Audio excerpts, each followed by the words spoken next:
חטיבות בצה"ל, מח"ט 7, אלעד צורי, מח"ט גבעתי, לירון בטיטו, שניהם נכנסים ביחד לרחבה. כרגע יש כאן טקס שבעוד רגע יחל כאן בכותל.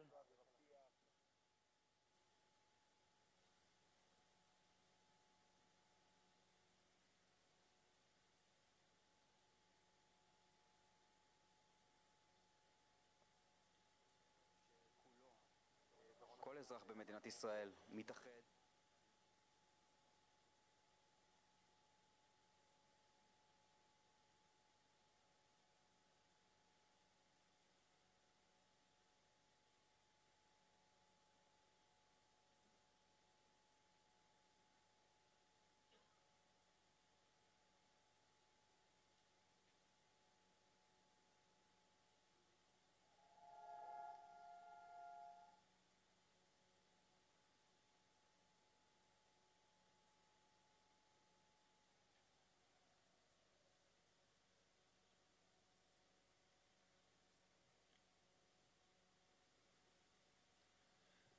We appreciate your patience. Please be seated. From the Western Wall Plaza in Jerusalem, we broadcasted the beginning of the official state ceremony for the lighting of the memorial candle, which opens the events of the Memorial Day, Tafshin Pei 2025. Thank you.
אצלנו בגן יש הרבה חבורות, יש כאלה נחשבים, יש כאלה שפחות, אבל מי לא שמע על קופצי הנדנדות, מרים להם כפיים, מלמדים אותם לנחות, מורמים על נס הדגל, גאוות כל האזור, רק לפעמים כשהם קופצים רחוק, הם שוכחים לחזור, אז בלילות קרים, עם פנס מתחת לשמיכה הם מדברים, והוא מגלה למים בשבילו,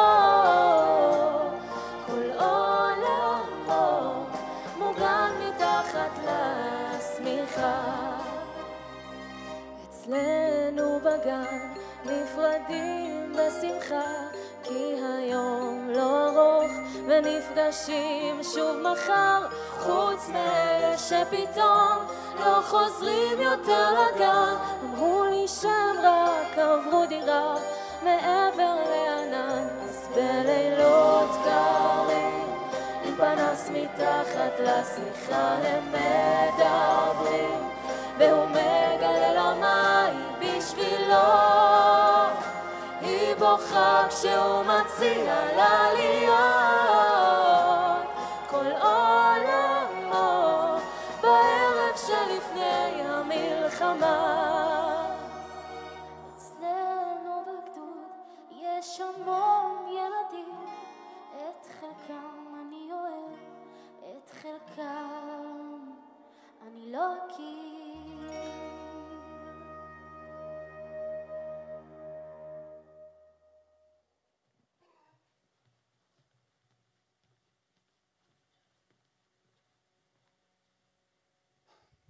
ladies and gentlemen, I am Asaf Ofek Averbach, and I would like to thank you all for joining us this evening. This is the third year we gather here at the Museum of Tolerance, Jerusalem, to mark Memorial Day with English-speaking bereaved families and members of the English-speaking community of the State of Israel. We will also be joined by Jews from across the world who are watching the ceremony live with us. We would like to welcome the museum's delegation who are with us tonight, all the way from the US, in a meaningful show of solidarity with Israel and the Jewish people. Tonight, the Museum of Tolerance Jerusalem, an international lighthouse for human dignity and dialogue, joins hands with the IDF Widow and Orphans organization, which supports widows and orphans of the IDF, the Israeli police, Border Patrol, and the security forces, including Shabak and Mossad. The organization embraces with deep love those women and men who lost their spouses in Israel's ongoing and often extraordinary security reality, as well as in its wars. And of course, we remember the children left behind. Many of them not only without a father, but also without a mother. Tonight, we remember and remind. We share the stories of the fallen and of the women left behind, carrying memories and deep longing. On this day, we embrace all our loved ones. Israel's fallen, as well as the 315 widows and 730 orphans, including the 39 children born since October 7th, who have joined Israel's ever-growing family of bereavement. Beside us stands an empty chair in memory of the fallen whose bodies are still held by Hamas. And for our brothers and sisters held in captivity, we are longing so deeply for their safe return. Throughout the evening, we're accompanied by the IDF Education and Youth Corps Band with songs that reflect pain and loss, but also hope. We opened with Etzlenu Bagan, a song written during Operation Protective Edge, Tzuk Eitan, a metaphor of loss through the eyes of kindergarten children who's lost their friends. In this war, Swords of Iron, Haravot Barzel, the song gained new meaning. The singer, Shaili Atari, a resident of Kibbutz Kfar Aza, was attacked in her own home. Her husband, Yahav, fought off a terrorist who tried to break into their safe room. She escaped with their 1-month-old daughter. 3 days later, she learned that Yahav had been murdered. The memorial torch will be lit by Pesi, widow of Staff Sergeant Naftali Yona Gordon, of blessed memory. Naftali, one of 6 siblings, was born in New York and made Aliyah at 1.5 years old. He grew up in Cheshmonaim, and after high school, he worked as a counselor at a boarding school for blind children, and later served in the armored corpses. His friends describe him as the happiest of them all, and a loyal friend who had a calming presence that brought peace of mind to those in his company. After his military service, he fulfilled his dream of becoming a physical therapist. In 2019, he married Pesi, and together they had 2 daughters, Libby and Geffen. Naftali embraced fatherhood, a role that suited him perfectly. On the morning of Simchat Torah, Naftali volunteered for reserve duty without hesitation, but only after making sure Pesi agreed. For him, the righteousness of the cause was never in doubt.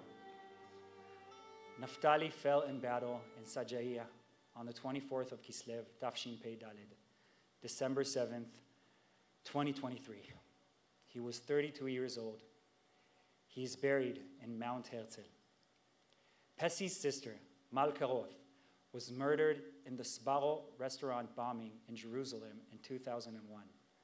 Today, Pesi is accompanied by casualty officer, Lieutenant Colonel in the reserves, Yael Hochman, who has stood by the family side over since the devastating day, every step of the way, with love and unwavering support.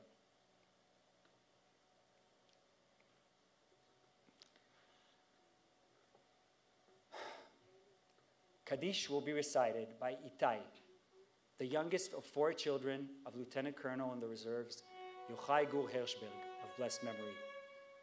On October 7th, Yochai was called up for reserve duty in the Human Resources Corps, serving as a commander of the Eitan unit, the missing persons search unit in Division 98. Yochai was the owner of the Philip Farm, near Kiryat Gat, where he continued his father's agricultural tradition, focusing on both farming and tourism. For many years, he maintained a close relationship with the Bedouin community in the Negev, becoming a symbol of coexistence. He fell in battle on the 22nd of Kislev, Tafshin Pei Daled, December 5th, 2023. He was 52 years old. He's buried in the cemetery in Gedera. Itai is accompanied by Captain Eran Sandrovich, commander of the Eitan team in Division 98, a close friend of Yochai and his deputy. After Yochai's passing, Captain Sandrovich took over his role. Ladies and gentlemen, please rise for the memorial tribute.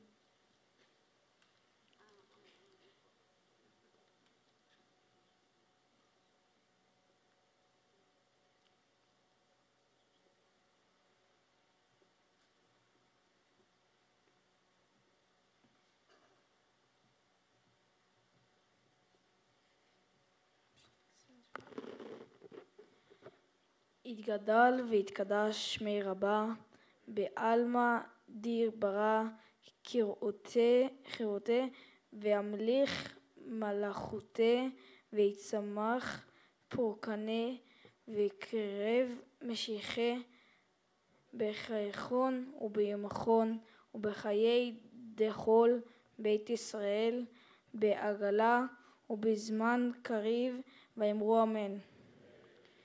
יש שמי רבה מבורך לעולם ולעלמי עלמיה. יהיה שמי רבה מבורך לעלם ולעלמי עלמיה. יתברך וישתבח ויתפאר ויתרומם ויתנשא ויתהדר ויתעלה ויתהלל. שמי דקודשה בריך הוא לעלה מן כל ברכתה ושירתה תשובחתה ונחמתה דמירן בעלמא. ואמרו אמן. יהיה שלמה רבה מן שמיה וחיים טובים עלינו ועל כל ישראל, ואמרו אמן. עושה שלום במרומיו, הוא יעשה שלום עלינו ועל כל ישראל, ואמרו אמן.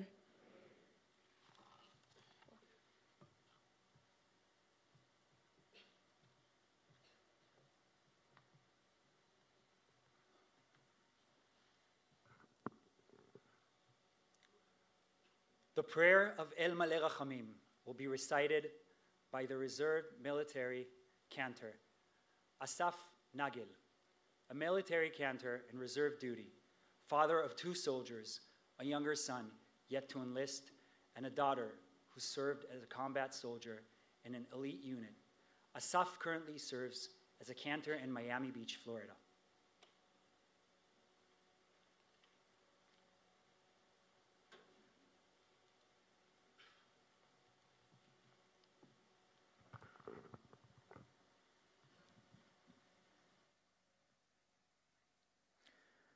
El Maleh Rachamim, God full of mercy, is a prayer that carries the depth of our love and the sorrow of our loss. It is whispered in mourning, spoken at gravesides, and passed down through generations as a sacred tribute to those who are no longer with us.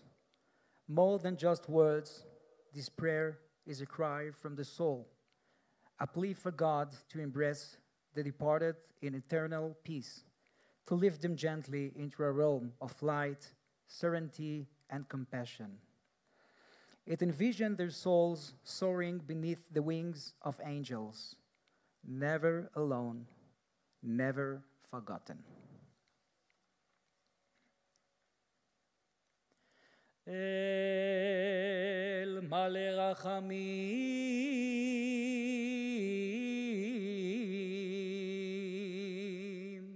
shochen במרומים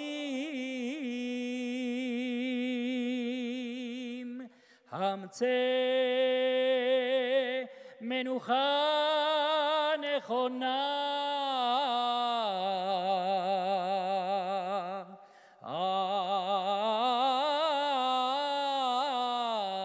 על כנפי השכינה במעלות קדושים טהורים וגיבורים כזוהר הגיע מאירים ומזהירים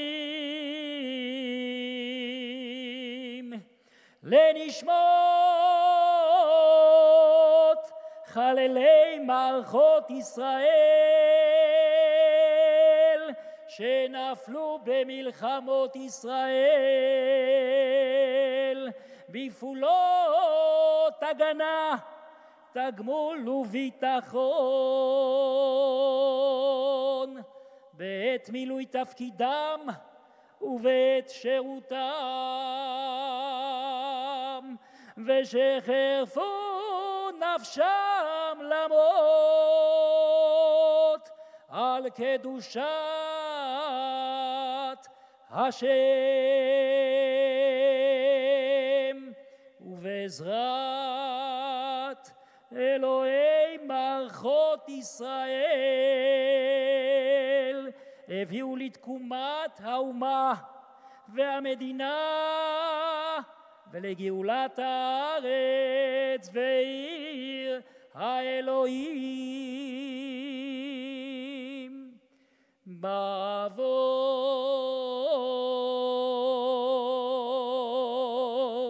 שאנו מתפללים לעילוי נשמותיהם מגן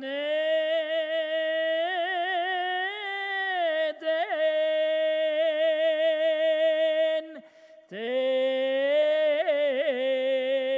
מנוחתם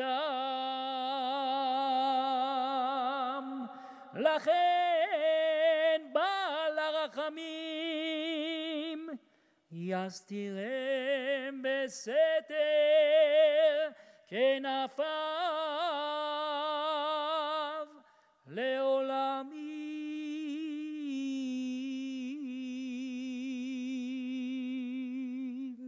ויצרור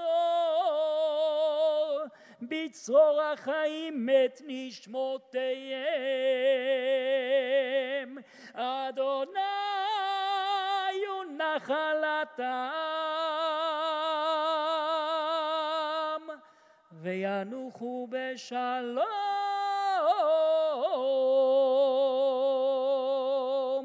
על משכבותם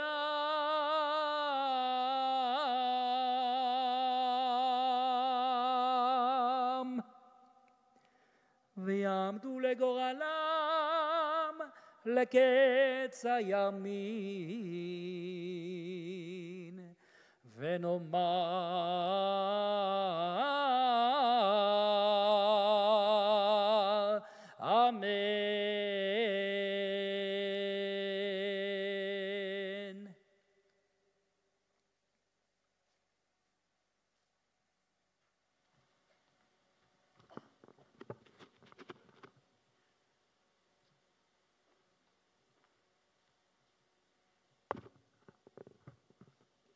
Yizkor will be recited by Rabbi Dr. Benji Levy.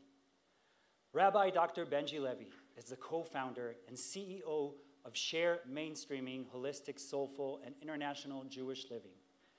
Previously, he was the CEO of Mosaic United, a unique partnership between the State of Israel and philanthropists around the world focused on building Jewish identity, and Dean of Moriah College, one of the largest Jewish schools in the world. He has supported many victims of terror in these difficult times.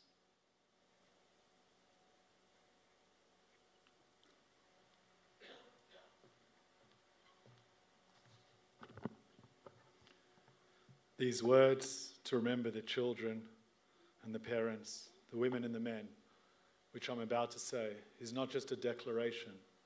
It's a duty that the IDF Orphans and Widows organization exists to uphold. Let us all take this upon ourselves to not just remember the past, but to build the future together. Yizkor Am Yisrael et banav uvnotav, hane'emanim va'amitzim, חיילי צבא הגנה לישראל וכל לוחמי המחתרות וחטיבות הלוחמים במערכות העם וכל אנשי קהילות המודיעין, הביטחון, המשטרה ושירות בתי הסוהר אשר חירפו נפשם במלחמה על תקומת ישראל וכל אלה שנרצחו בארץ ומחוצה לה בידי מרצחים מארגוני הטרור. יזכור ישראל ויתברך בזרעו ויבל על זיו העלומים וחמדת גבורה וקדושת הרצון ומסירות הנפש של הנספים במערכה הכבדה. יהיו חללי מערכות ישראל עטורי הניצחון, חתומים בלב ישראל לדור דור.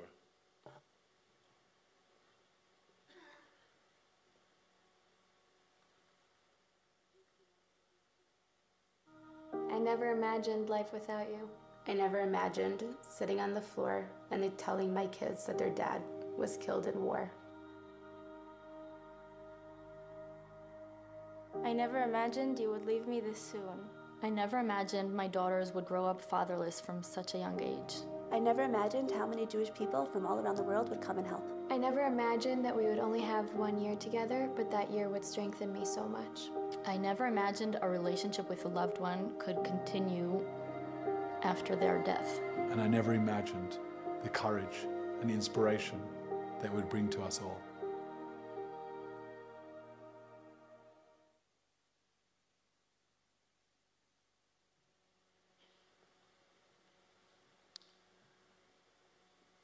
It is my honor to invite the chairman of the Board of Trustees of the Museum of Tolerance. Ladies and gentlemen, Mr. Larry Mizel, please share a few words with us.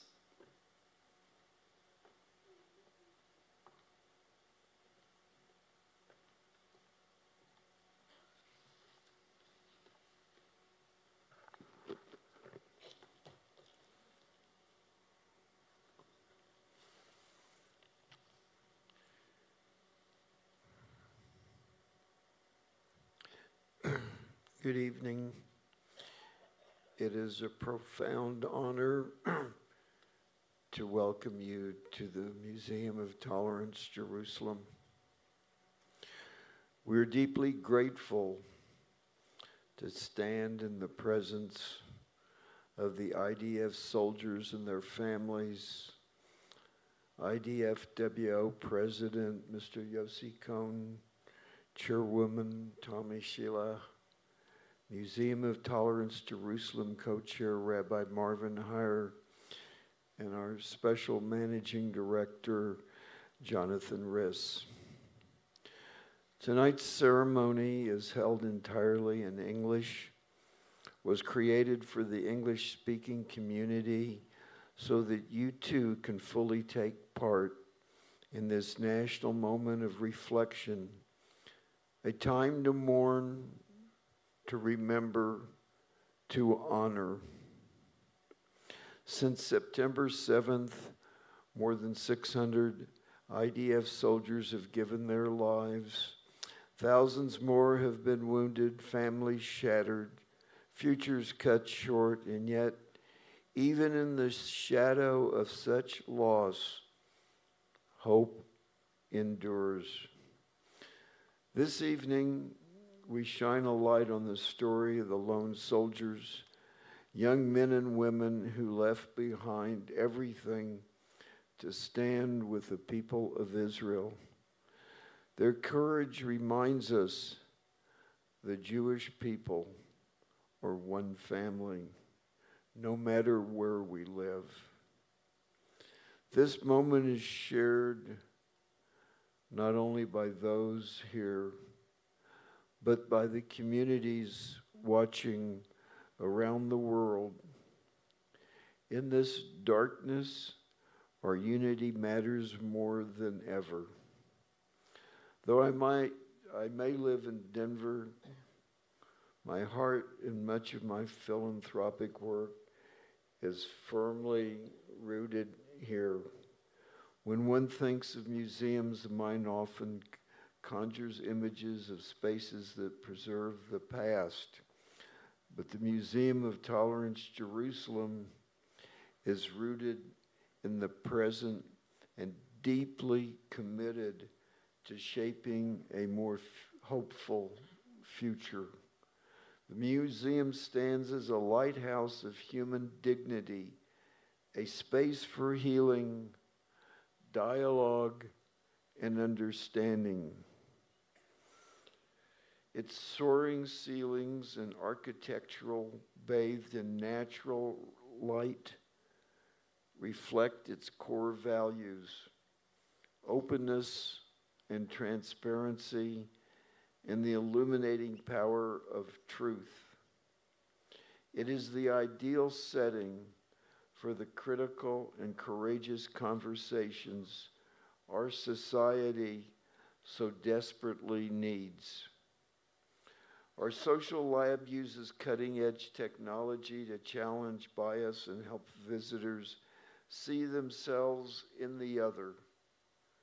Our School for Civic Discourse and School of Leadership prepares a new generation, from teens to commanders, to become bridge builders in a divided world. They are not just programs. They are urgent responses to the fractures in Israeli society and blueprints for healing and resilience. In our flagship exhibit, 0629 From Darkness to Light, curated by our dear partner, Malki Shem Tov, father of the released hostage, Omer Shem Tov, ensures the voices of courageous women from October 7th will never be forgotten. It stands as a beacon in the storm, just like this gathering. So tonight, let us carry forward the memory of the fallen, not only in silence, but in purpose. Let us turn our sorrow into unity and our unity into strength. May their memories be a blessing, and may the future we build together be one of peace. Thank you.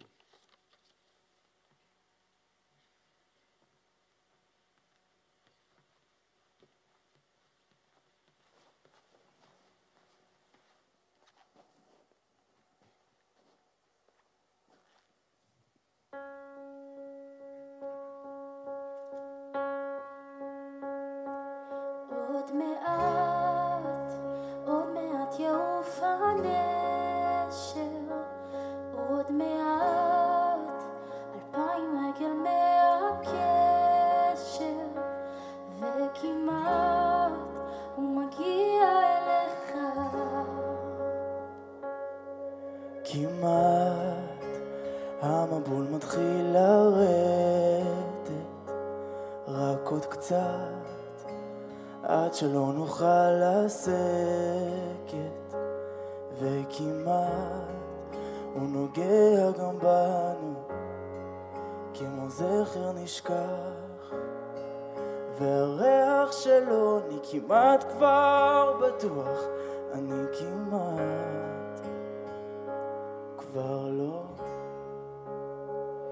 ובן רגע אתה שוב מופיע, כמו פזמון חוזר, כמו שריקה ברוח, ואני עוד שואל איך אני עוד מתבלבל כשרואה אותך עוד מחייך בקצה השביל, כאילו הכל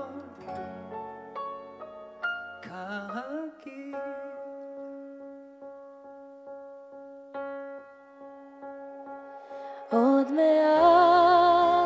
עוד מעט יורם העוגן, עוד מעט ונפליג עד קצה האופק, וכמעט אני שטה אליך ואתה כבר לא שם.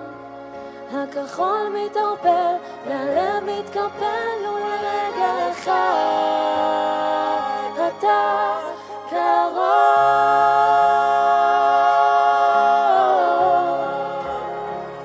ובן רגע אתה שוב מופיע, כמו פזמון חורף, כמו שריקה ברוח, ואני עוד שואל איך אני עוד מתבלבל כשרואה אותך עוד מחייך בקצה השביל, כאילו הכל כרגיל.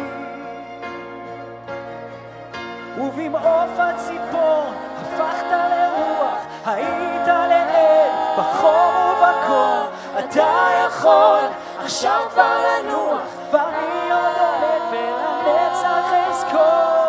ובן רגע אתה שוב מופיע, כמו פזמון חוזר, כמו שריקה ברוח. כשרואה אותך עוד מחייך בקצה השביל, ממשיך עוד לגדול כאילו הכל כרגיל.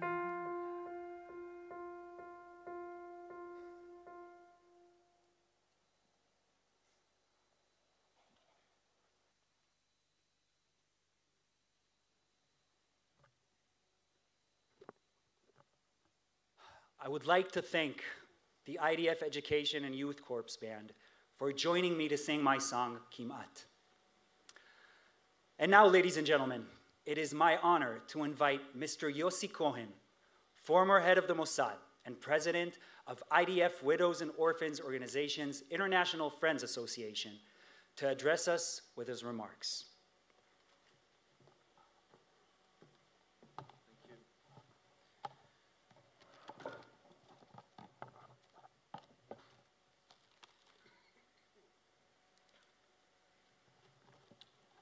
Mr. Larry Mizel, Chairman of the Board of the Trustees of the Museum of Tolerance in Jerusalem, Jonathan Russo, Managing Director of the Museum, Ambassador Danny Danon, Israel's Permanent Representative to the United Nations, Rabbi Marvin Hier, Founder and CEO and President of the Simon Wiesenthal Center, Zehava Gross-Meidan, the new Chairwoman of the IDF Widows and Orphans Organization, and my dear friend Shlomi Nachumson, who is the CEO of the organization, dear families, dear friends. Tonight, we gather here in solemn reverence, united by the profound pain of loss and the sacred duty to honor those who gave their lives for the state of Israel. Each fallen soldier, each and victim of terrorism is not only a hero, but a cherished member of our broader family, whose absence we profoundly feel and whose courage continues to inspire us all. In my years as head of the Mossad, and as a soldier of the State of Israel, I encountered extraordinary acts of bravery, all kinds of bravery. Yet, one of the truest terrorism I have witnessed comes not only from those who served, but from the families they left behind. The strength, resilience, and unwavering determination to carry forward the legacy of the loved ones is the greatest testament to the spirit of the nation. They show heroism every single day by enduring and nurturing memories and by showing us all the profound strength found in quiet dignity and hope. In my 40 years service, I stared directly into the eyes of the enemy, assumed different identities, and embraced life-altering risks, all to ensure a safer and more secure future for our children, grandchildren, and the safety of the State of Israel and the Jewish people around the world. Dear guests, I stand before you not only as a member of the IDF Widows and Orphans organization, but also as a bereaved family member, someone who personally knows the cost of our freedom. My beloved relatives, my cousins, Elchanan Kalmanzon and Pedaya Mark, fell heroically during the Iron Swords War. Elchanan, who had served honorably for many years within Israel's intelligence services, was killed while volunteering as a civilian to confront Hamas terrorists during the brutal attack on Kibbutz Be'eri. Pedaya, a courageous fighter in the Giv'ati reconnaissance unit, fell during a fierce battle in Gaza, fighting with unwavering loyalty to his comrades and with a heart full of love of his people and homeland. Elchanan and Pedaya, Zichronam Livracha, were not only warriors, they were vibrant individuals filled with dreams and hope. Their loss is deeply personal, but the legacy belongs to the entire nation. This past year only, 319 of our finest men and women have fallen. 85 new widows and 163 new orphans have joined the ever-growing circle of grief. These numbers are not just statistics. They represent shattered families, broken futures, and hearts that will never fully heal. Each one deserves not only our remembrance, but our ongoing support as well. At the IDF Widows and Orphans organizations, we are committed to standing by these families who must carry on despite unimaginable sorrow. Through emotional, medical, financial support, and more, we offer not only assistance, but an unwavering promise: you are not alone. I would like to take a moment to express my deepest gratitude to our chairwoman, Zehava Gross-Meidan, and to our CEO, Shlomi Nachumson, for their steadfast leadership, compassion, and tireless devotion.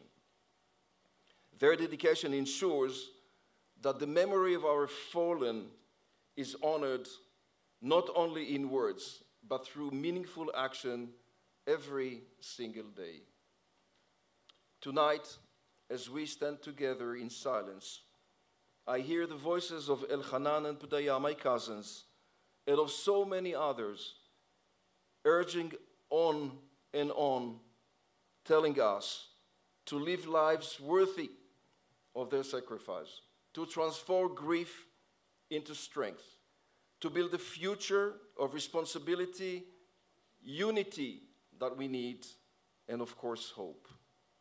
In their honor and in the honor of all our fallen heroes, we reaffirm our commitment to cherish life, to defend it and to certify it.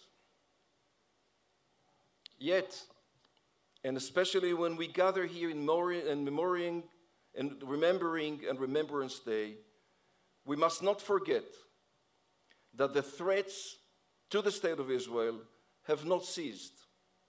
Our enemies still seek to harm us, and chief among them is the Iranian regime, a government that openly calls for our destruction, fuels terrorism and terror across the region, and trying to purchase and to pursue nuclear capabilities. The Iranian threat is not just a strategic challenge. It is a moral one as well. It is the test of our unity, nationally and internationally. Our resilience and our unwavering determination to defend our people and homeland. The State of Israel must do everything in its power, diplomatically, politically, and if necessarily, operationally, to ensure that Iran never acquires nuclear weapons. Such weapons would pose an existential threat to our nation, our people, and the very future of the Jewish state. Just as our fallen stood bravely against danger, so too must we stand resolute against those who threaten the very existence of our nation. Ladies and gentlemen, tonight, as we honor the memory of those who have fallen, we cannot ignore the painful reality that continues to weigh on our hearts. 59 of our beloved ones remain held hostage by cruel hands of Hamas, a brutal terror organization. The national mission to bring them home swiftly and safely must remain at the forefront of our collective conscience. We owe it to them, to their families, and to the very values for which our fallen heroes sacrificed their lives. In the same spirit, we extend our heartfelt gratitude and admiration to the soldiers and commanders of the IDF and other security forces who tirelessly defend our homeland and protect our citizens day and night, often at great personal risk. Their courage and unwavering commitment are a living testament to the strength of our people and the hope for our future. May their memory and the memory of all Israel's fallen be a blessing and a guiding light for us all. Yehi Zecher HaNoflim Baruch.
לדעת שהבן אדם שכל כך אהבת אותו והיה הכל בשבילך הוא איננו, זה משהו שהוא בלתי נתפס, ואני לא דמיינתי לעצמי אף פעם שאני אתאלמן בגיל כזה צעיר עם 2 ילדים. הילדים עכשיו גדלים לתוך מציאות, לתוך מסע ארוך, וכל זה בלעדיו.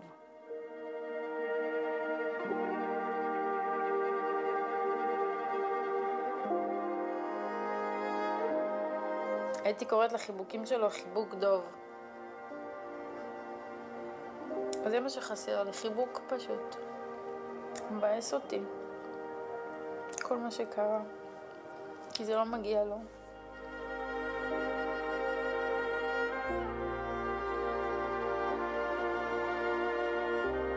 I think now, after he died, he's still with me, in my heart.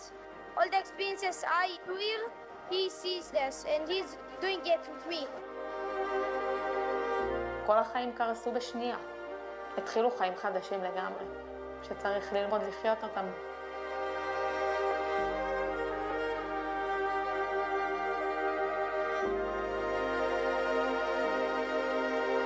I miss someone to talk with, to get his advice, to think together that can back you up every time you need.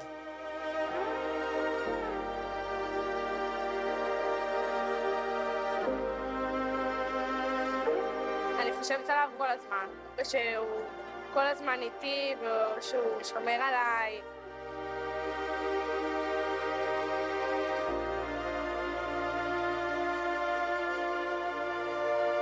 הכי מתגעגעת באמת לתחושת ביטחון ושלווה שאוריאל השרה. הוא היה מאוד מאוד רגוע ושלב עם האמונה שהכל יהיה בסדר. הוא תמיד זרם על הכל.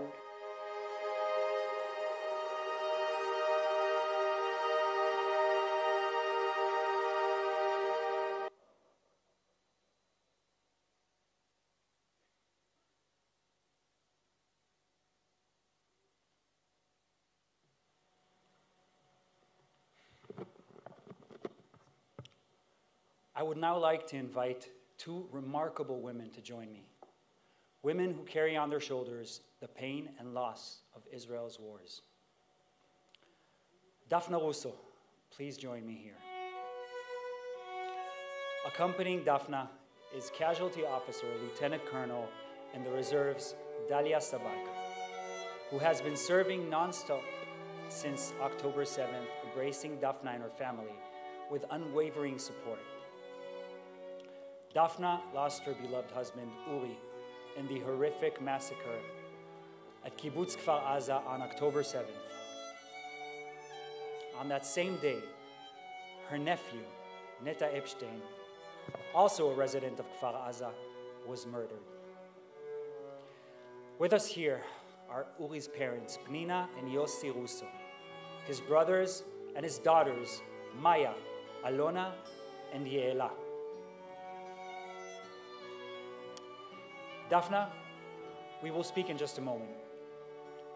I now invite Sigal Steiner-Mantzouri to join us.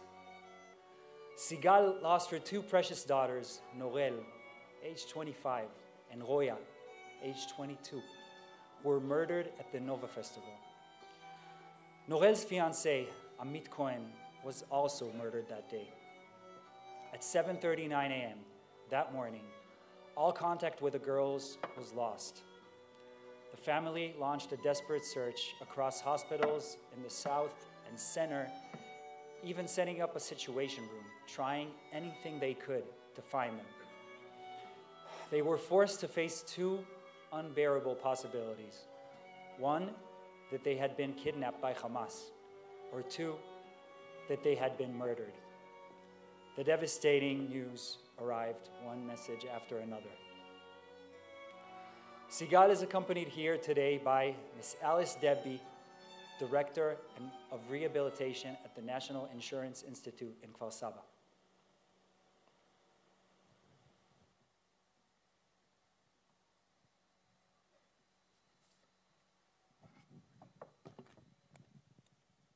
Hi, thank you for joining us.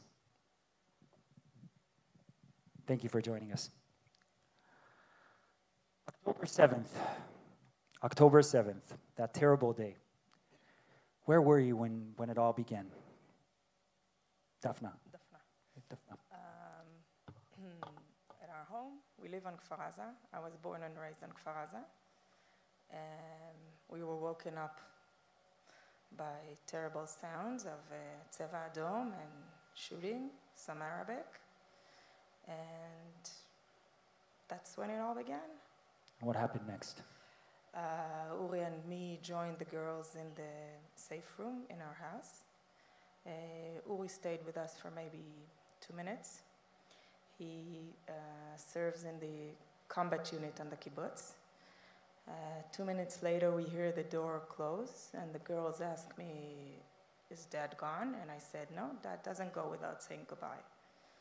And that was the last we heard of him. You want to share with us your experience as well?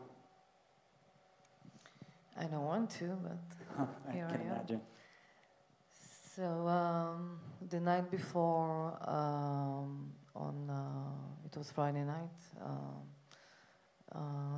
Simchat Torah Eve, we had a lovely dinner together, and the kids were very excited to go to the Nova Festival. We actually were very, very excited since Norel and Amit announced that they are planning to get married this summer, actually, 2025. We had a toast l'chaim for them, and we felt that a lot of good things ahead of us.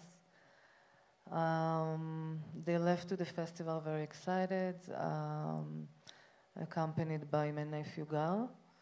They arrived after 1 a.m. and texted us that it's all good. And then the morning after, at 6:30 a.m., we woke up to the war sirens like many others in Israel. And we reached out to the girls immediately. They told us that they are trying to escape from the festival site. And they managed to get in a car, Norel, Roya, and Amit, with Gal, my nephew, and Noah, Norel's friend. Both of them are survivors from the same bomb shelter. And around 7 a.m., they were in the bomb shelter already. And we later learned that around 40 minutes after, the terrorists started a massive shooting attack, throwing grenades in the shelter, trying to burn the migunit, the bomb shelter, from the inside. At 7:39, we lost contact. The communication went silent, and we actually we have been thrown into a very cruel journey. I can only imagine what you're going through. Dafna, Uri fought for your home. Already at 6:50 a.m. All right, okay. Thank you. Already at 6:50 a.m., on his way to help a family whose house had been infiltrated by terrorists, he managed to eliminate 6 of them. Is there somehow a measure of comfort in that bravery for you? I know why I chose Uri. I guess that's some of the reasons. I'm not surprised of his bravery. Uri is a very strong and capable man. I'm happy for him to have this story of bravery. Comfort? No, not so much.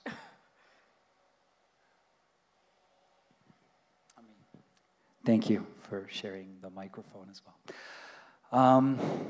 Sigal, you endured days of unbearable anxiety until the bitter news arrived. The second devastating message came during your very first week of mourning. Is that true? Could you tell us a little bit about that? Just let us share that moment with you, feel a little bit of what you felt. So you're taking me back to that really challenging first week. So after we lost contact with the girls and Amit, on Monday at noon day, we were informed of his that he's no longer alive, and I had to actually I went to his funeral the same night, and that was actually the first time that I met his family. And since Gal and Noah were rescued from that same shelter, and Amit was no longer alive, and we didn't have any sign of what happened with the girls, we had two options. Either they are kidnapped by the Hamas or they are no longer alive. So we chose... It's a terrible question, but may I ask, what would you, like, what did you think? Like, what would be worse, like, between the two horrible options, thinking of what they're going through if they're, like, in option one? It is a terrible question. I agree. You know, as a mother, as parents, my husband Menashe is here with me. You don't give up until they knock on the door. And back then, we thought that the best possibility for us to see the girls alive again, it's for them to be kidnapped by Hamas. And so since they have a dual citizenship, we turned into the foreign media and the FBI and the American embassy, and we did everything we could. And we really hoped for them to be kidnapped, because we were naive. Because then there's still hope. In a way, we were naive to think that we have a better chance of bringing the girls back home. And then, unfortunately, on Wednesday morning, they knocked on our door the first time to inform us about Roya. Our first question was, is she dead or kidnapped? And they said that she's no longer alive. And then we asked, what about Noel? So they didn't have any answer. We decided to wait another 24 hours. And since we didn't hear about Noel, we had the funeral the day after, on Thursday. And then while having a Zoom call with more American families, with the participation of former President Joe Biden, they knocked on our door again to inform us that Noel has been found dead. I mean, the pain is immense, unthinkable. How do you keep on going? Like, how do you hold on to the memories, make sure they don't slip away? What do you do to keep them? I keep myself on the run all the time. That's good. I'm just, first of all, I made a decision, or if I can say, I chose to be on a mission of telling the story of October 7th, so nobody will ever dare to forget, to spread my wonderful three legacy, and to spread their light, to fulfill their dreams, and when I'm doing all that, it's giving me a strength to keep on going. And most importantly, I have my son here with me, Shai. He's almost 16. And in a very young age, he has been thrown into this cruel journey. And he's amazing. And his name is Shai, and in Hebrew it means a gift. And he's truly a gift to us. And Shai deserves a mother and a father that are able to take care of him. And we all three of us have to find a way to keep us as a family, even though our family, unfortunately, cut to half. We used to sit around the table, all six of us. The last 4 years, Amit joined our family, and now we are only three. And it's that's where you feel it the most, like. Exactly, and this is why we don't sit around the table anymore. The table is covered with pictures, and it's more of like memorial table. But Shai understands, and is my pride, is my hope, right? Is my everything. Guess you'll do something instead. Have to find a new ritual to go on. What is one memory that stays with you, Dafna, and never lets go? Well, living on the kibbutz, we have lots of memories, for sure. And I was thinking, when I read the question, I said to myself that it hurts that there's no dreams, there's no place, there's no room for dreams anymore because he's gone. But one very strong memory of us as a family, every morning we take the three girls to the bus station together with our dog. And we just go, we say hi to everybody on the kibbutz, everybody we know. It's a nice stroll in the morning. And after they go on the bus, Uri and I always hold hands with the dog, and then that's how we start our day. Yep, nice memory. So nice. Okay, today we won't speak of blame or responsibility, but please tell us, where do you find the strength to rise each morning? Where do you find the hope to move forward? That's a question for either one of you, whoever wants to answer. I want to say my girls, but it's not all on them. They have their own life to live, and they're going to live a good one, I'm sure. I think it's something inside, and also maybe for Uri's sake, so he knows that we're okay, we're going to be fine. Although sometimes I feel it's not fair that we should be fine because everything has been destroyed for us.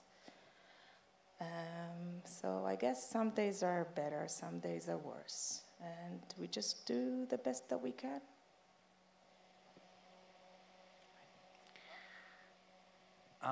Okay. Sigal, maybe you take this last one. As we finish this conversation, I would like to ask you both, actually. Please share with us one brief moment, a moment when you most deeply felt the longing for your loved ones. It's not so one it will be another way to know Uri and Norel and Roya a little more closely. It's a tough question. We miss him every day, every minute. I can't think of something specific. But as we sit in a table, Friday dinner. Sigal? Same. It's really difficult to just pick up one memory or a single moment. But for us, Fridays were the most magical ones. Every Friday we used to gather together to welcome Shabbat. We used to, each one of us had a role of something, and we used to cook together. Roya Menashe was in charge of the music. Roya was in charge of the wine. Each one of us had his own role. Amit was with me, actually cooking, and we sat around the table, doing the kiddush, and we felt like, the luckiest family. And the girls' friends used to stop by, say Shabbat Shalom, and they still do, and I'm truly thankful for that. They are like our kids still. And and just to feel the house alive. I miss that a lot. You know, full of life and music and friends and, you know, and sitting at the balcony. Our balcony is a very special spot in the house. And the most important decisions or dilemmas are being taken in that balcony. And to sit there with the friends, with the girls' friends on a Friday afternoon, right before Shabbat, it's like, it feels almost like the girls are about to get inside, and it's really tough. Thank you, Dafna Russo. Thank you, Sigal Steiner-Mantzouri. You're an inspiration, really. Thank you for sharing with me, with all of us, your pain, your memories. Now, after hearing your voices, everyone here becomes a partner in carrying the memory. And maybe, just maybe, this is a small measure of comfort in that. Thank you again so much. Thank you.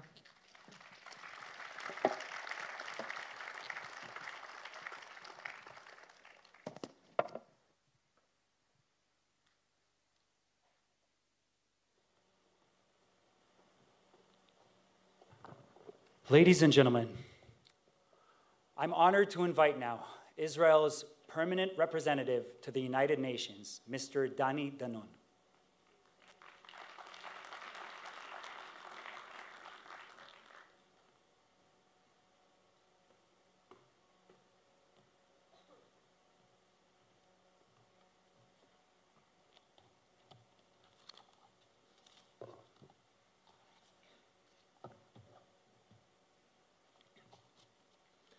Chairman of the Board of the Museum of Tolerance, Larry Mizel, former head of Mossad, Yossi Cohen, founder of the Simon Wiesenthal Center, Rabbi Hier, distinguished UN ambassadors, Zehava, Shlomi, dear families. Tonight, we bow our heads in remembrance. We gather here on Yom Hazikaron, our most painful day, to honor the memory of those who gave everything so that we could live. Tonight, we honor not only the sacrifice of our fallen, but the courage of the families they left behind. The mothers who became lionesses, raising their children alone. The fathers who buried their sons and daughters but had to live on. The children who grew up with only pictures and stories of a parent they barely knew. The brothers and sisters who carried the pain of absence, building futures their loved ones never got to see. Every family carried a name that was lost too soon. Every community bears the scars of sacrifice.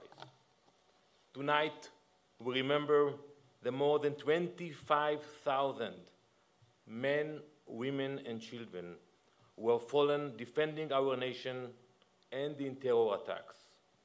And we remember the 850 soldiers who have fallen since October 7th.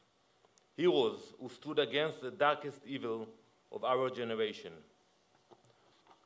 October 7th was a deliberate attempt to break our people, to murder our loved ones, to shatter our spirit, to destroy everything we have built. But they failed. They will always fail. As we remember the fallen, we cannot forget those who are still missing, the 59 hostages stolen from us, who have not yet come home. We will continue to fight with everything we have to bring them back. On Yom HaZikaron, we honor the price paid for our freedom. We reaffirm the sacred promise we make to every Israeli, that we will never leave our people behind. We will not rest. We will not be silent. We will bring them home, all of them. This is why Yom Hazikaron this year carries an even heavier weight, because the dangers our loved ones fought against, the dangers they gave their lives to defeat, are still here, around us. The pain continues. Today is personal for every Israeli. Each of us has given a part of ourselves to protect our home. Every family knows someone who did not come back. Tonight is personal for me as well. My father, Yossi Danon, fought in the Six-Day War. Later, during the War of Attrition, he was severely wounded in the Jordan Valley in a combat with terrorists. The fatal injury he sustained ultimately led to his death. I grew up knowing exactly what the price for our existence was. I knew that the ability to live freely as a Jew in the land of our people was not something we could ever take for granted. It was paid for in blood, in grief, and in lives. On October 7th, the world was reminded of that truth. We pray for peace. We dream of a day when our children will not have to wear uniforms and carry rifles to defend their right to live, but we face reality with clear eyes. Each of our fallen had dreams. Each of them had a future. Each of them left behind a family that carries their memory with pride, pain, and love. To the families here tonight, your pain is seen. Your courage is honored. You show the world that though the Jewish people may bleed, we do not break. Tonight, we bow our heads to honor the fallen soldiers of Israel. We will defend our right to live with all the strength we have. They try to break us. We are in pain, but we are still standing. We are injured, but we are not broken. They tried to silence us, but our voice is stronger than ever. Those who sought our destruction will find only their own defeat. Our people will live, and our enemies will fall. We will carry the pain, we will carry their memory, and we will carry our flag forward. Am Israel Chai.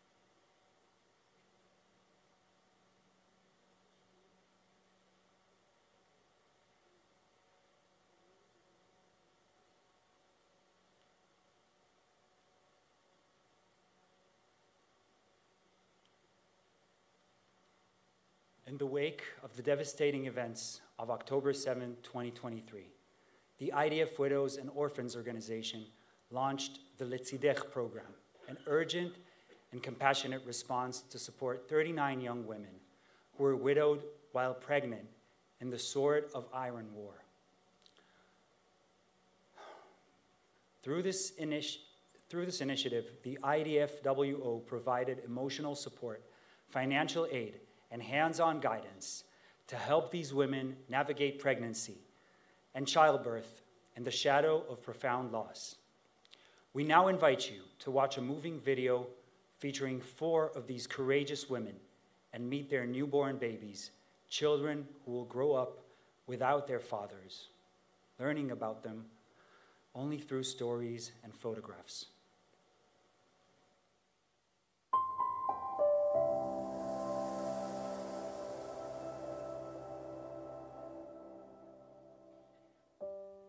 תמיד אמרתי לו שאנחנו גוף אחד. אני ואתה זה גוף אחד, אין יותר אני, יש אנחנו.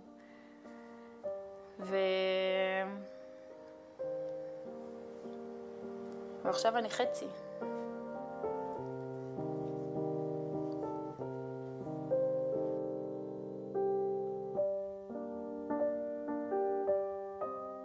אגר דניאל סוזרי, בן זוגי יעקב עוזרי, נהרג ב-7 לנובמבר בעזה, כשהייתי בשבוע 22 להיריון, עם הבת הבכורה שלנו.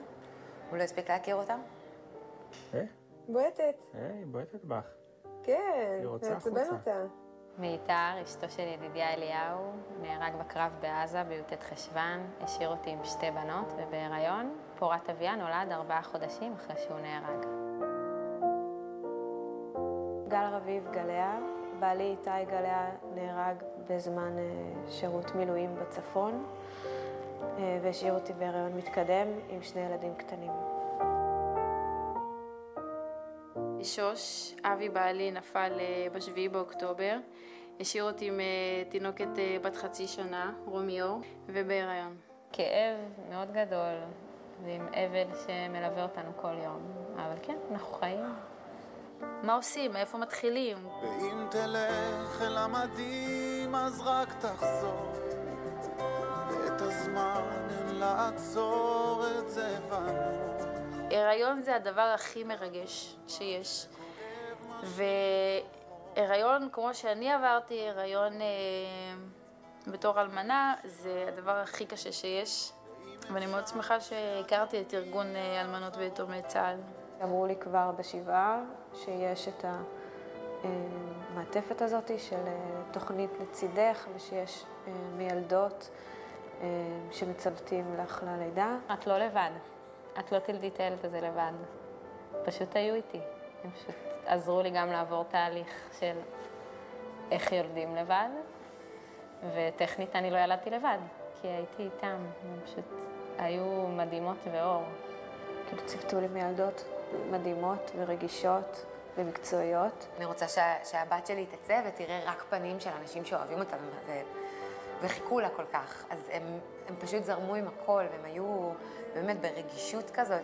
הייתה לי לידה מדהימה שהייתה יכולה להיות מושלמת אם רק הוא היה שם. אבל כאילו בהתחשב בנסיבות, אז זה היה הכי טוב שהיה יכול להיות. את החיבור הזה, זה התוכנית לצידך עשתה. וגם הליווי אחר כך. זה מאוד ריגש אותי, שהם באו עם מתנות לילדה. מענקים של עזרה בטיפול. מענקים שמקבלים במהלך ההיריון, לברית וכל מה שמסביב, שזה מאוד עזר לי. מענקים בשביל לקנות דברים לתינוק. למרות שאתה מרגיש הכי לבד בעולם, ואיך אני אעשה את זה, יש מישהו שרואה רגע מה את צריכה. את צריכה לקנות לו בגדים? הנה, נעזור לך. את צריכה מילדות? נביא לך. את צריכה תמיכה? נעזור, כאילו. אנחנו רואים אותך. ועשו עיסוי תינוקות, והנקה, וכאילו כל מה שהייתי צריכה, הם כל כך היו שם בשבילי להכל. הרגשתי הכי עטופה, והכי אהובה, והכי בטוחה. מאוד מאוד חשוב ומאוד עוזר. טוב שהם היו לצידי בכל הדרך הזאת. תודה רבה לארגון אלמנות ויתומי צה"ל על כל העזרה. על הבירור מה צריך, על הראייה של הצרכים שאתה עוד לא יודע שאתה צריך אותם, ועל הליווי והחיוך והנכונות להיות שם. תודה. אתה רוצה גם להגיד תודה? בזכות התוכנית לצידך. כן, זה מדהים בעיניי. וזה נורא בו זמנית. וגעגוע שכואב משאיר לו חור עמוק עמוק בלב שלנו. זה הנס הקטן שאלוהים ואבי השאירו לי ביחד. את האוצר הקטן הזה. הוא היה פוגש את הבת שלנו, הוא היה כל כך מאושר. כאילו, הוא כל כך חיכה לה. כל כך... הוא לא הפסיק לתכנן דברים, הוא לא הפסיק... זה פשוט לא קשור שהוא לא פה. זה לדעת שיש פה ילד שהוא מדהים והוא מתוק, ואבא שלו לא יראה אותו ולא יפגוש אותו. זה תמיד היה מחבק אותי ככה חזק, ברמה שאני מפסיקה לנשום כבר. זה הדבר שהכי חסר לי, החיבוק. חיבוק פשוט. אני מדברת איתו הרבה ביום-יום, ואני מקווה שהוא איכשהו רואה אותו. והייתי איתם בפארק וראיתי אבא עם הילדים שלו. והם קוראים לו אבא, אבא, תראה, והם מתלהבים, והוא מבסוט. ואז אני מסתכלת על הילדים שלי. הם לא יקראו אבא. לא יהיה להם למי לקרוא, אבא, אבא, תראה, אני מתגלית, שאבא, אבא, תראה, אני ככה וככה. מקומות שיש רק אמהות, אני הולכת. שלא תלך לי לשנייה בזיכרון, ורק תחזור לשלום הביתה.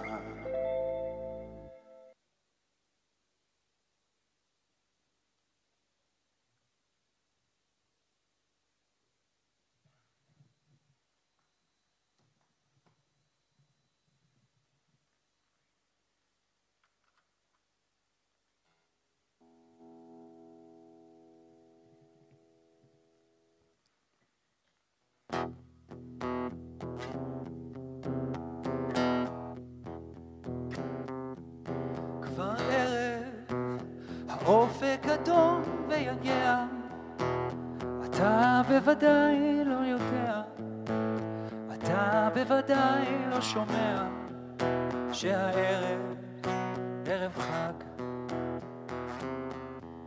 כבר ערב, העיר אורותיה הדליקה, צמרות השליה הסמיקה, כן חג יש בעיר ואני כאן מחכה לצעדך. עיר חמה ושוקקת, ריבועי זהב והמדלקת, ולפתע צמרותיה שמתה, כי אתה לא איתה.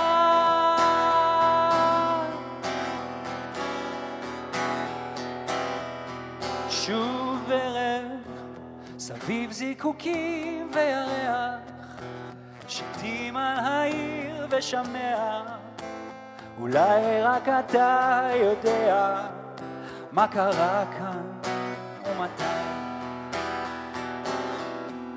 כן ערב, שיכור משמחה ומבכי, וכל נשמתי רק אליך, לדעת שאלה חייך, שעודך, שאולי. עיר חמה ושוקקת, ריבועי זהב והמדלקת, ולפתע צמרותיה שמתה, כי אתה לא איתה.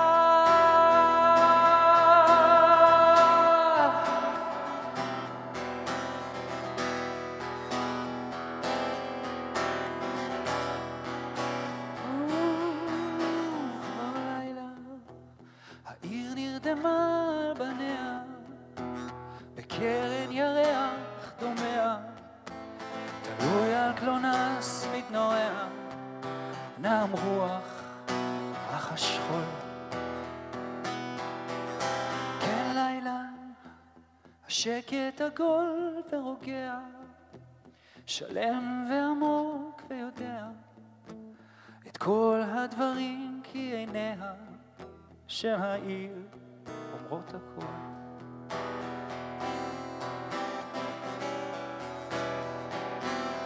אומרות הכל,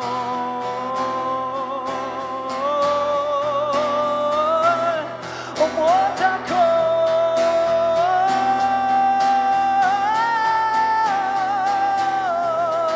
והעיר השותקת לכבודך זהב והמדלקת, איזה שקט, איזו עיר עצובה, כי אתה לא איתה.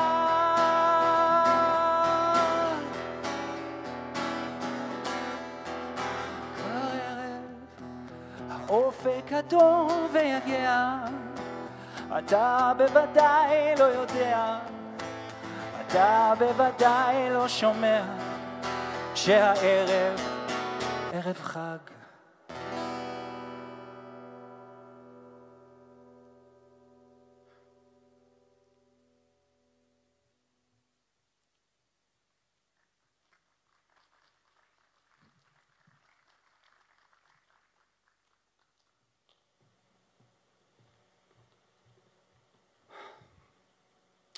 Ladies and gentlemen, 7 widows remain, even now, without a grave to visit.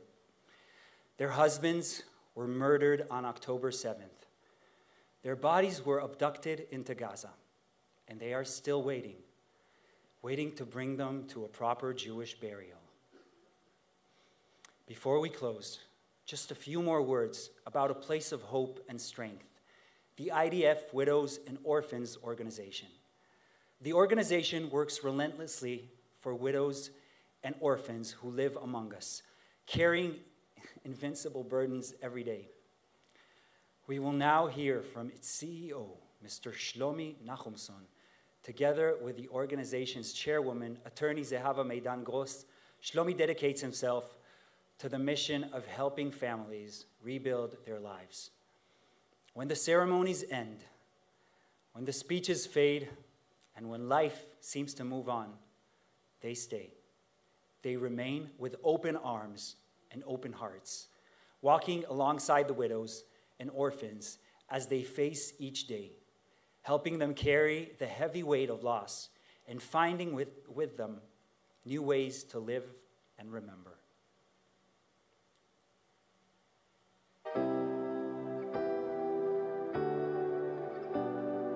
IDF Widows and Orphans Organization is the sole organization recognized by the State of Israel to represent and offer support to the widows and the children of the IDF fallen soldiers, also the security forces such as Mossad, Shin Bet, and police.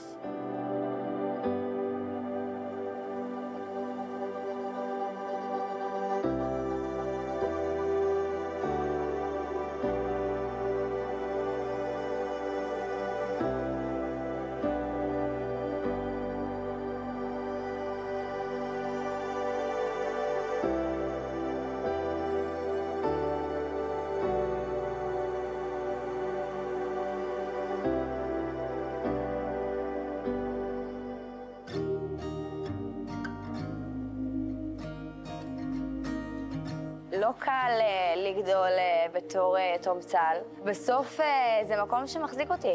אני לא יודעת מה הייתי עושה בלי עוצמה. כל אחד כאילו עוזר לשני לצאת מהטראומה שהוא חווה.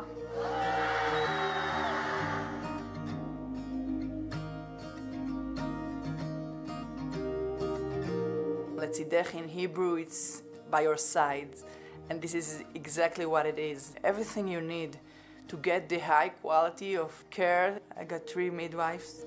I wasn't alone. To know that the organization is with me give me relief.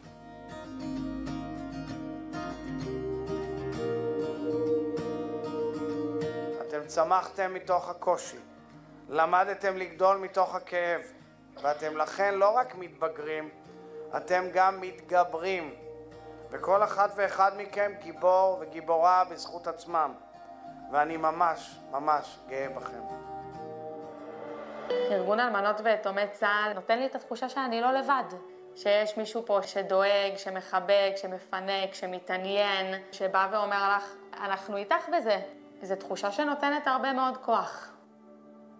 It's some kind of family, of community. וזה מעודד לדעת שיש את המעטפת הזאת, ואם יקרה משהו, אם נצטרך משהו, יש לנו למי לפנות. אני מרגישה כמו משפחה איתם. אני מרגישה הכי חופשי לשתף, להציף, לדבר. זה מחנה משותף, ששם אתה יכול לפרוק. ואני מאוד שמחה שהכרתי את ארגון אלמנות ויתומי צה"ל. כל התמיכה והעזרה, זה לא מובן מאליו. באמת כל פעם שאנחנו מגיעות לאירועים של ארגון אלמנות ויתומי צה"ל, קודם כל באמת יש בזה שנייה לנשום אוויר. באמצע הטירוף של החיים והכאב היומיומי. האירועים האלה זה באמת הפלטפורמה שמאפשרת לנו לפגוש אחת את השנייה, שאני חושבת שזה הדבר שהוא בעיקר מעל הכל. כאילו פה אנחנו באמת יכולות להיפגש, יכולות לדבר, יכולות לחוות את הדבר הזה ביחד. אני חושבת שהחיבור הזה של השכול הוא מאוד מאוד חשוב. יש משהו נורא קל בחברות הזאת, שפשוט מאפשר ונותן את המקום בנחת, ברוגע, בתוך כל הצער הזה. מבחינתי זה עוגן מאוד מאוד חזק. זה מלאכים שעובדים ימים כלילות בשביל ליצור מעטפת לי, לילדים שלי, וכמובן לכל המשפחות שלצערי נפלו באסון הזה.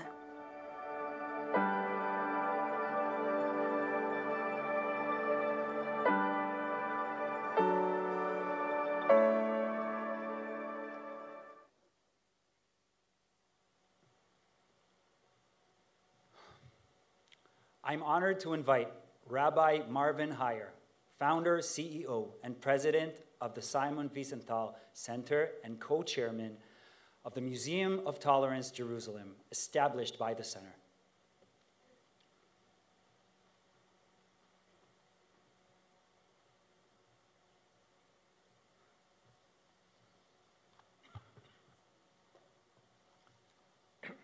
This evening, we've gathered at the Museum of Tolerance, Jerusalem, on Yom Hazikaron to honor the sacred memory of fallen soldiers and victims of terrors.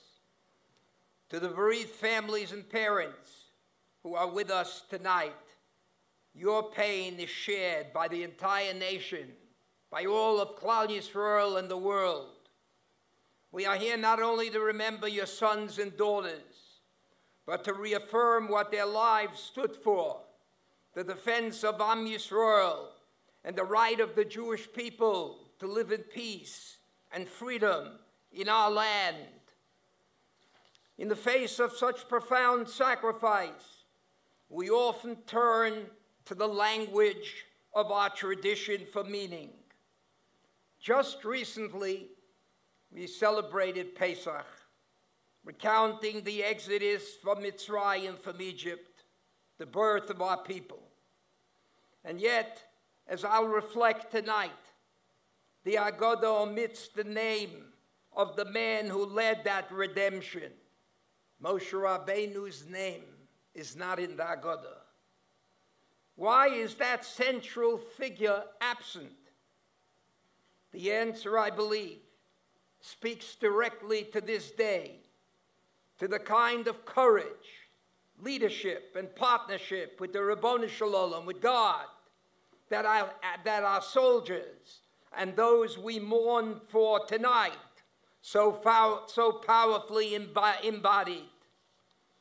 As for Moshe Rabbeinu's very noticeable absence from the Haggadah, the Vilna Gaon commentary says that the night of Pesach, the night of Passover, is a tribute to the Ribono Shel Olam, to God, who caused the exodus. In order to make certain that homage is paid to God, Moshe's name is purposely excluded from the Haggadah. Yet there is a complex Rambam passage that openly contradicts this entirely. In the 7th parak of Hilchos Pesach, he says like this: according to the knowledge of the Son, so must the Father instruct him. For example, if his son is a minor or simplistic and not clever, he should say to him, my son, we would all be slaves. But on the night of Passover, God redeemed all of us from bondage to freedom in a new world. But if his son is knowledgeable and wise, then he should inform him of the Egyptians and the miracles that were done for us through Moshe Rabbeinu in Egypt, all in accordance with the intelligence of the Son. We see clearly from this Rambam that intelligent people should be told the whole story of the Exodus, with particular emphasis on the miracles of Moshe Rabbeinu. But how could the Rambam possibly say that when we all know that the name of Moshe Rabbeinu, the greatest Jew of all time, is totally excluded from the Passover Haggadah? Let us take, for example, Yetzias Mitzrayim. How long the Ribono Shel Olam toyed with the Pharaoh, with Paro. Now let's compare this, for example, to D-Day, when General Eisenhower arrived in London, and in late December 1943, what does he do? He begins working on a plan for the immediate invasion of Europe. on June 6th. A mere 6 months later, a massive invasion forces involving 5,000 ships and 500,000 men are deposited in the Normandy coast. Yet the story of Yetzias Mitzrayim, under the direct command of the Ribono Shel Olam himself, takes better part than an entire year for the very first plagues, including Kriyas Yamsuf. Yes, once when we were in Jordan visiting King Hussein, we all of a sudden saw him in a car. Saw him in a car. His car was going 150 kilometers, disobeying all traffic regulations. The reason is quite obvious. Kings can do as they please. How much more so if the Ribono Shel Olam wanted to take on the Egyptian Pharaoh? Such a war would be over even before you could say the word war, if the Ribono Shel Olam was in total charge.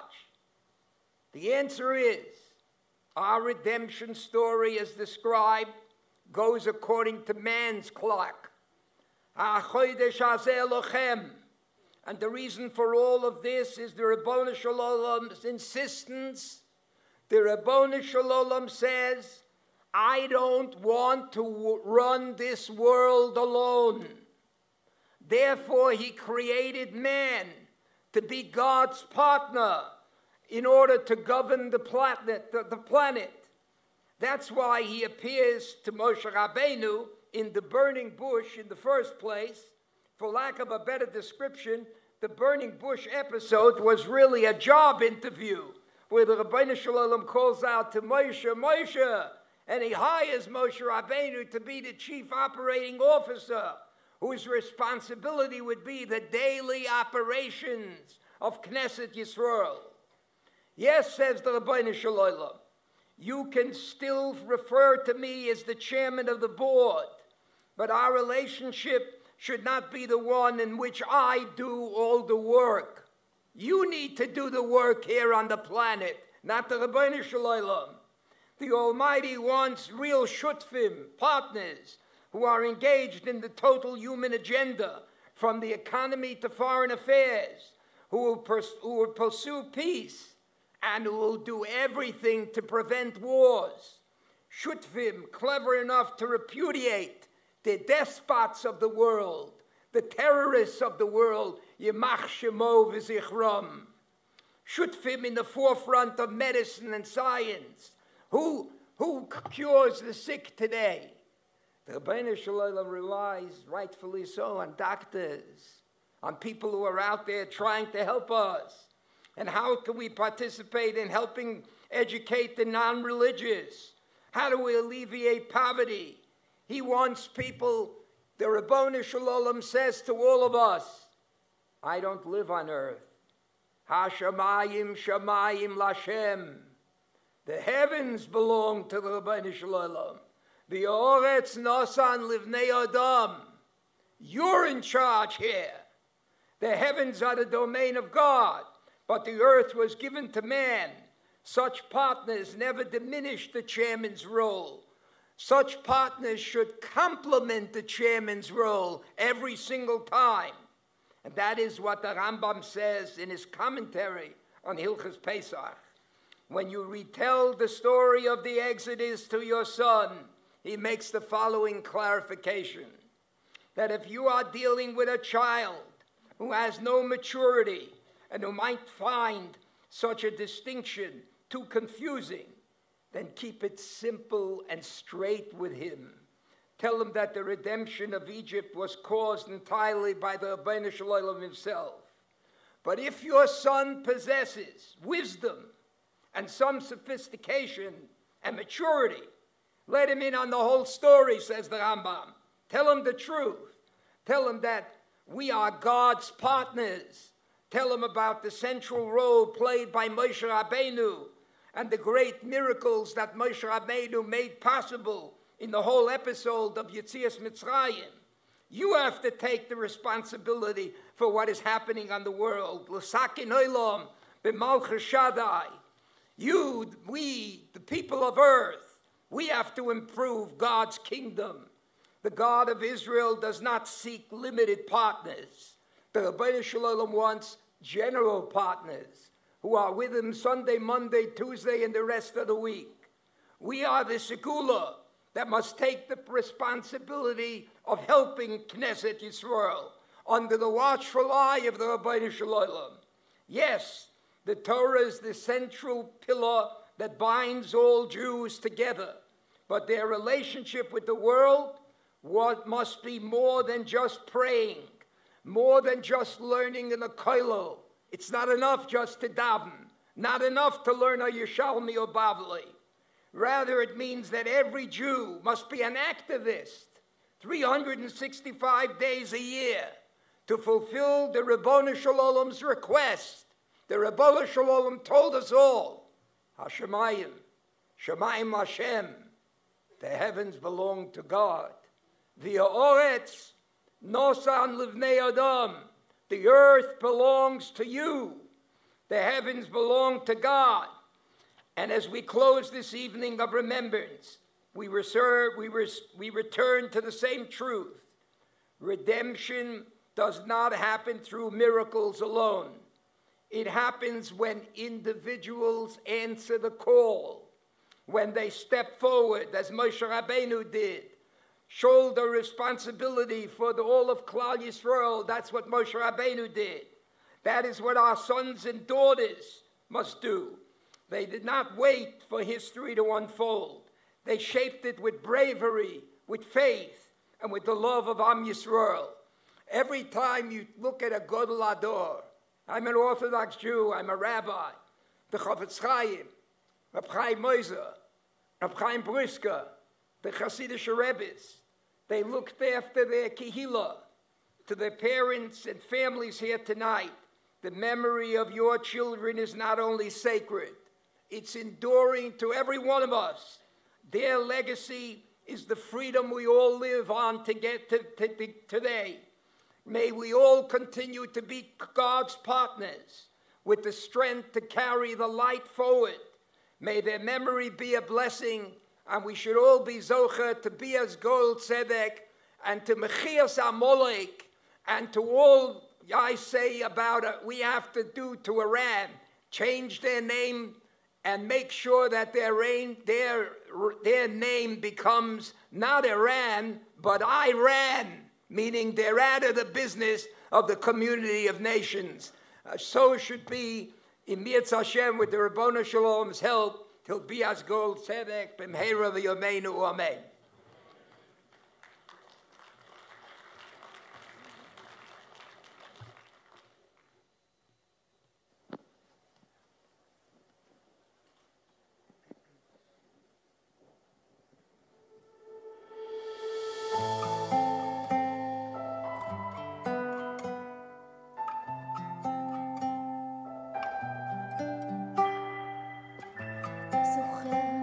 כשהיינו עוד קטנים, היינו מסתתרים מאחורי חציר.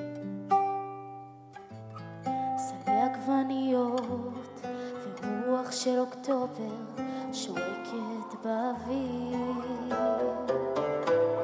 אבנים בנעליים, חיוך על הפנים, פרחים בשיער. עבדה הדרך אל הכפר, הדרך בה רציתי לשוב בחזרה. שדה הקרב יהפוך לשיבולים, או תראה שנחזור ונגדל פה ילדים. שדה הקרב יהפוך לשיבולים, אנשים יפים ימשיכו לרקוד על השבילים, יכתבו כאן עוד שירים ואלפי כלניות יכסו את הכתבים.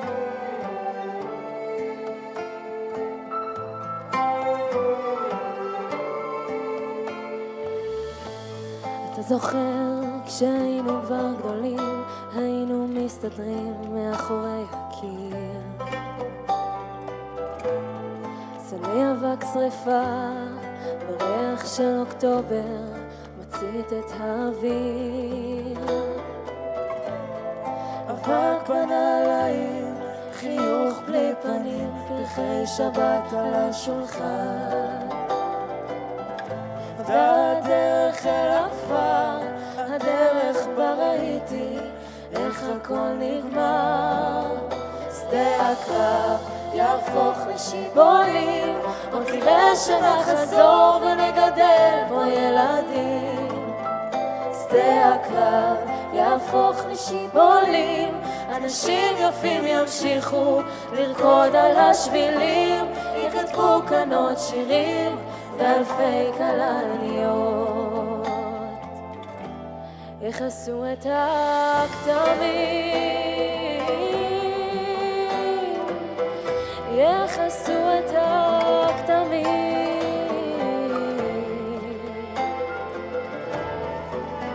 שדה הקרב יהפוך לשיבולים, זירי תקווה ינביטו יטפסו אל הגבהים. שדה הקרב יהפוך לשיבולים, אנשים יפים ימשיכו לרקוד במרחבים, יכתבו כאן עוד ספרים ואלפי כלניות יכסו את השנים ואלפי כלניות יכסו את השנים.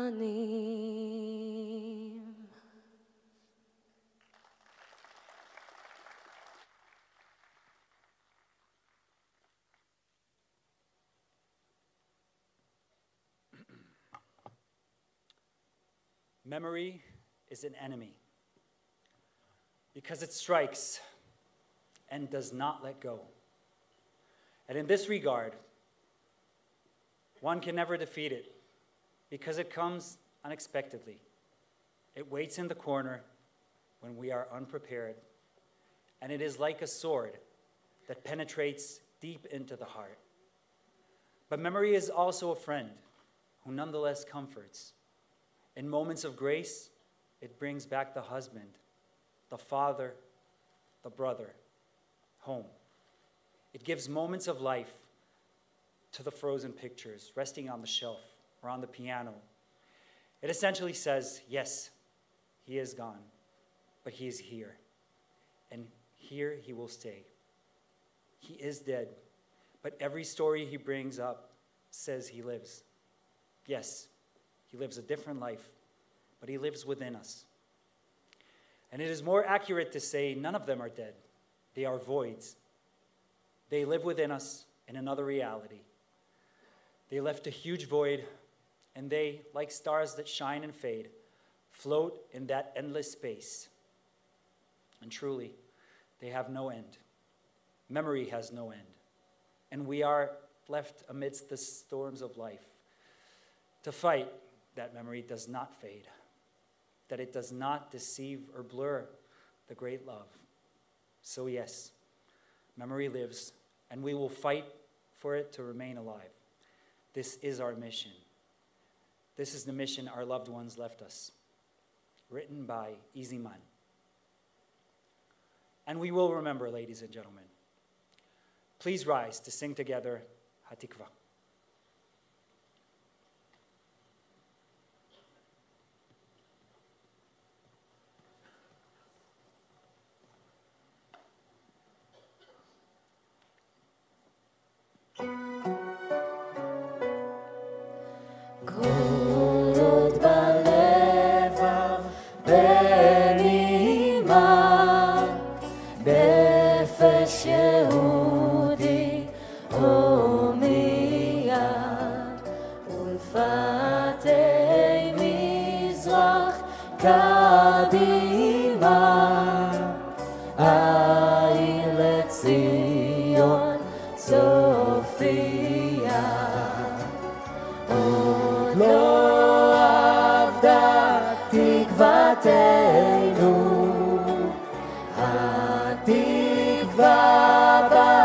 שנות 2000 להיות עם חופשי בארצנו, ארץ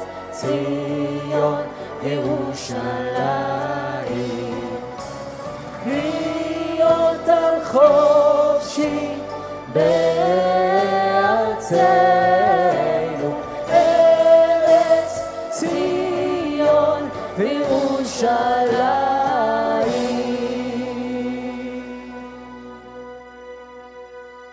Thank you, ladies and gentlemen, for coming to remember, and we will remember the fallen.